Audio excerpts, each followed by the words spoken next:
ఆపద సమయాల్లో అయిన వారు కూడా పట్టించుకొని ఇప్పటి రోజుల్లో ఓ రియల్ హీరో అయ్యాడు.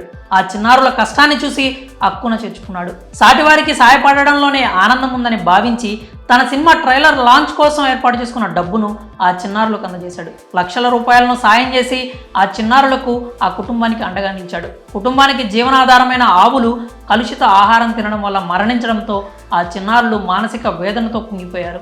ఈ నేపథ్యంలోనే ఆ నటుడు వారికి ఆర్థిక సాయం అందించాడు. ఈ ఘటన కేరళలో చోటు చేసుకుంది. కేరళలోని ఇడుక్కి జిల్లాకు చెందిన వెల్లియామా మట్లో ఇద్దరు కుర్రాళ్ళు జార్జ్, మాథ్యూ ఉన్నారు. వీరికి సుమారు 15 ఆవులు ఉన్నాయి. వీరి తండ్రి మరణానంతరం ఈ ఆవుల ద్వారానే కుటుంబాన్ని పోషించుకుంటూ పాడి పరిశ్రమలో ఎదిగేందుకు కృషి చేస్తున్నారు.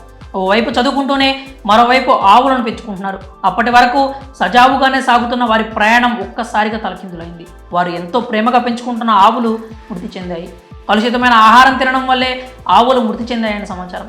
ఈ ఘటనతో మాథ్యూ, జార్జ్తో పాటు వారి తల్లి ఒక్కసారిగా మానసికంగా కుంగిపోయారు. దీంతో వారు ఆసుపత్రి పాలయ్యారు.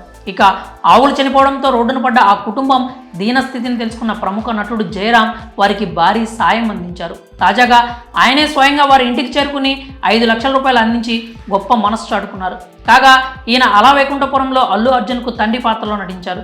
ఆ చిన్నారుల కుటుంబానికి సాయంగా మలయాళ స్టార్ నటుడు మమ్ముట్టి కూడా 1 లక్ష రూపాయలు, సలార్ నటుడు పృథ్వీరాజ్ 2 లక్షలు ఇస్తామని హామీ ఇచ్చినట్లు జయరాం వెల్లడించారు. వీరితో పాటు పలువురు మలయాళ నటీనటులు సాయం చేసేందుకు ముందుకు వచ్చారు. మరోవైపు కేరళ ప్రభుత్వం కూడా ఆ కుటుంబాన్ని ఆదుకునేందుకు ముందుకొచ్చింది. ఆర్థిక సాయంతో పాటు 5 ఆవులను కూడా అందించనున్నట్లు అక్కడి మంత్రులు హామీ ఇచ్చినట్లు సమాచారం. మరి నటుడు జయరాం సహా సలార్ నటుడు, ఇతర ప్రముఖులు చిన్నారులకు ఆర్థిక సాయం చేయడంపై మీ అభిప్రాయాలు ఏంటో కామెంట్స్ రూపంలో తెలియజేయండి.